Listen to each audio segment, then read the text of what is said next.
Okay, so this video is to show you how to draw forces in free body diagrams and resultant force diagrams, and how we do force notation. So the first most important force you must always put on any object is the force due to gravity, okay? Which the important point you need to know is that it always comes from the centre of an object or from its centre of mass. And acts vertically downwards always, regardless of the orientation of the object, and we label it as Fg. So we can almost always put weight on every free body diagram we draw. Now, if an object is on a surface, then not only will its weight be acting downwards, but the surface will be acting upwards. We call this force the normal force, which acts 90 degrees perpendicular to the surface. So if we look at a surface where we've got an angle, then the normal force will act 90 degrees to that surface and will act outwards. And we label that Fn for normal force. It's sometimes called contact force or reaction force in some textbooks. Next, if we move an object, if I am applying a force in order to move an object, so if I'm pushing this cube in this direction, then I call that the action or the applied force. We use that rather than thrust. Now, if I'm moving an object, then there must be forces trying to slow that movement. So there are two types of friction. There's going to be friction along the surface, which you draw parallel to the surface, and label Ff, so the force due to friction.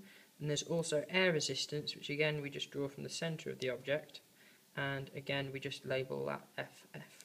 Okay, so there are two frictional forces we can draw. If we have a weight being suspended with string, then acting up the string and up each of these particular ones, we're going to have the force due to tension, which we label Ft. In a fluid, we will have an upward force called upthrust, which we label Fu. We could also have Fe for the elastic force, force due to magnetism, if we're talking about magnets. So there are other forces we can discuss, however these are the main ones that we're going to use.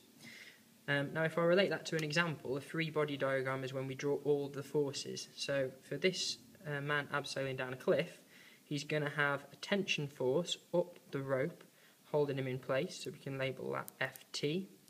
He's going to have on both of his feet, but for simplicity I'm just going to draw it just from his back foot, just to make it easy and clear to see.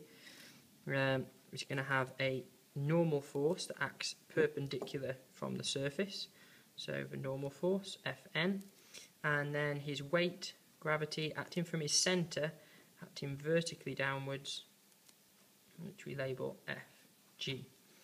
Now that's useful because that then allows me to draw a triangle of forces. Okay. As a tip, what you always want to do is, assuming this man's not moving, he's in equilibrium, which allows us to do a triangle of forces. Always start with your downward force, because that gives you a good reference point. And remember, for triangle of forces in equilibrium, we do tip to tail. So then we do Fn, and then finally we do Ft. So this is Ft, this is Fn, and this is Fg.